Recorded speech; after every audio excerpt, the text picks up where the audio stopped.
Hi everyone, it's Jerry. Let's have a look at a game from the 2014 Bronstein Memorial Tournament. On the white end, Baadur Jobava. He's paired against Boris Savchenko. This is a nice illustration of minor piece play and how to play a position out when you are down the exchange. Now, this exchange sacrifice, as we will soon see, springs about very early on. So this game begins quiet enough, d4 by Jobava, and a London system-ish start, bishop f4. Not a true London system with the knight on c3, but okay. Queen bishop on f4 it is. One of the points to converge on c7, well, that's now prevented. e3, the time controls for this game, by the way, are 90 minutes with a 30-second increment. And we'll see in just a little bit why I'm drawing some attention to the time control. After g6, white sees this as an opportunity to throw the h-pawn down the board. We don't have h6 or h5 here. Black ignores that. Just gets on with development. And so white sees this, just follows through. h5 it is. And here we go. That's the exchange sacrifice I'm talking about. This is not unexpected. Black knew that this was going to happen. And, this is something you would see out of a Leningrad Dutch variation, this exchange sacrifice. There are multiple positive features to note about this position. You have to note these positive features. You can't just look at the material. There's so much more going on beyond the material imbalance. So what are these factors? What are these features? Well, for one, it's really nice to have just one pawn island of 7. Black's is fractured, has an isolated pawn, but really it's this absent pawn that captures my attention more than anything. The heart of the kingside structure is off the board, and so what does this mean? Well, I'm concerned now. I would be concerned about the black king. Where will his safe haven be? Kingside? That's certainly very scary without the g-pawn around. Soon you could have a bishop pointing at you. Guess where the rook is going to go? Are you going to go queenside then? You have to cope with the bishop and the queen knight. I know I'm painting the board a lot, but these are important things to note.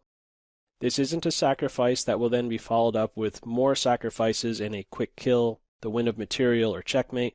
This is a positional sacrifice. This is a long-term sacrifice. First things first. White also has a slight lead in development and was throwing a punch, so that's defended. And at the same time, white has now acquired more information about this guy. Guess where he's going to go? He only has one option now. Knight f3 follows. Notice how the white pieces find it very easy to just find good squares. Black has difficulties completing development. h6 denies the knight the g5 square. Queenside castle. Knight d7, to be expected. Queen h2 is threatening an embarrassing bishop c7. Queen is cooked. Knight f8. As I made my first pass through this game, this move certainly caught my attention. Why are you going backwards? Isn't f6 the most natural square in the world? What's the issue with knight to f6? Let's see. Bishop c7 and knight to a4. Aha. Dark square weaknesses. The knight's ready to pounce with a devastating attack. Fork. Just winning some material in the computer's eyes. 1.5-ish.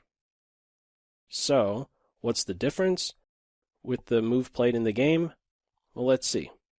Bishop c7 is still the move. Queen d7. And now we have bishop e2. So, if knight a4 is played here, with the knight on f8 instead of f6, this is what black can do. This was the idea with knight f6. The knight would be able to play to e6 in reply to this move, and at least fight for the dark squares on the queen side. Bishop e2 in the game. The knight shoos the bishop away. Bishop to e5, offering a dark square bishop exchange. Here's another thing. When you're up the exchange, what would you like to have happen? So as black, you're up the exchange. What would you like to do? Open files, create pawn breaks, so that that extra rook you have can be put to use. But how do you do that? Really, how do you do that? I'm asking you because I don't know. There isn't a successful pawn break that I see for Team Black. I don't see it. There's one half open file for Team Black, one half open file for Team White. What is not on Black's mind right now is, oh, I have that extra rook. Well, let's just double up on the G file. No. It's where am I going with my queen? What am I doing with my bishop? Look at this clown on A8. A lot of problems for Team Black to solve. B5. I don't know. It's difficult to suggest something for Black. This is a super weakening move. Ready to kick the knight away to, I don't know. Isn't A4 an even better square? Okay, the king is at least here, so launching pawns towards that side. Maybe one day these guys could engage with the pawns, but it's just not going to happen. Rook H1, F6, bishop back, knight to G5. One of the better moves, and don't ask me to explain why exactly this is the suggestion, but computer wants to go with H5, and then after knight to H4 says run. Go towards the queen side because over here is apparently too dangerous. This is one of the suggestions by the computer. Yeah, you're not going to see a human do something like this. What's tried is knight to G5. Black wants a knight exchange. White says, no thanks. You've weakened C5 and I want to jump there in one move. Can't do that in one move, but he's getting there. Kingside castles it is. Knight to D3. Again, it's scary wherever the king goes now. To deal with the knight on C5, bishop here, if you go queenside, kingside, you have this stuff. Scary. Very difficult to defend for Team Black. We're at move 18, by the way. And this earlier note about the time control, as I was, fishing for a game to review for this video, I saw as a comment to one of the games online. Again, I'm not sure that this is correct about what I'm about to share, but I saw a comment pointing out that at this stage in the game, Savchenko had just a few minutes remaining. Again, I can't confirm that. I don't know if that is true, but let's just say if that did happen, I wouldn't be surprised. The game starts with 90 minutes, 17 moves in for you to have exhausted, all but just a few minutes of your time. I could very easily see that. This is a very difficult situation for Team Black. And continues to be. Knight D3 follows. Queen F5. Bishop F4. Ready to get the G pawn rolling. A5. Again, tough to suggest something for Black. These tempi, B5, A6, we're soon going to see B4. I'm not quite sure what it really accomplishes. Okay, maybe one day the bishop gets deployed here. That's something I could see. But as far as advancing the queenside pawns to a point where they could eventually engage with these guys and create open files, that's just not going to happen. Continuing, knight C5, queen H7. Here comes the G-pawn. Again, I don't know really what to suggest for Team Black. Queen H7, Queen G6 is just a small advantage in the computer's eyes, but the thing is that it's just so much easier. There's an advantage in that it's just easier to play for White.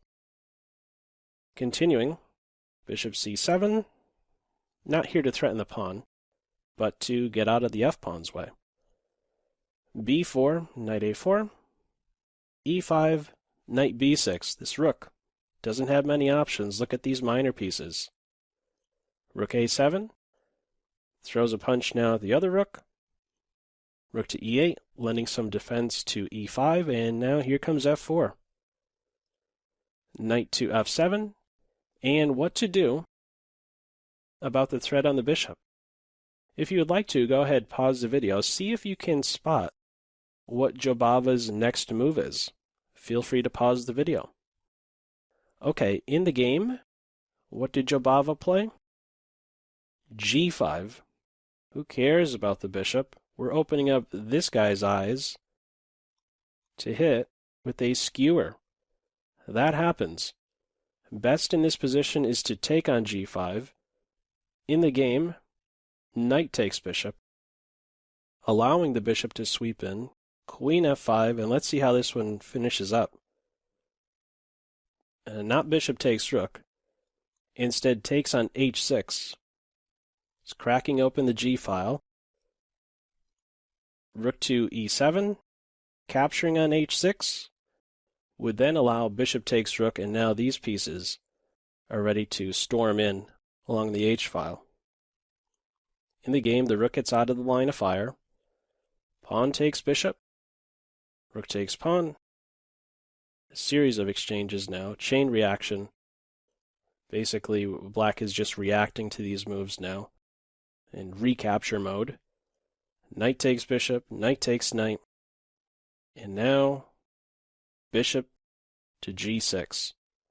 Just clearing the way for the major pieces to enter on h8. And what can you do about it? The queen is hit. The queen will be getting into h8 at this point. Just a clearance sacrifice. Queen takes bishop. Queen to h8. And after king to f7, rook f1. And black throws in the towel. What is there to do here? If you move the king, mate in one. The only other option is to block with the queen, and that would just lose the queen and then the knight. And this is completely gone for Team Black.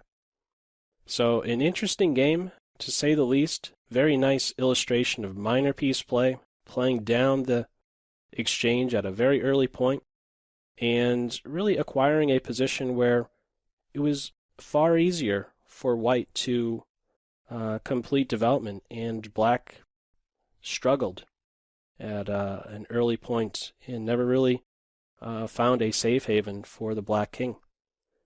Anyhow, feel free as usual to leave any feedback to this video in the comment section below. And as always, I hope you got something out of it. That's all for now. Take care. Bye.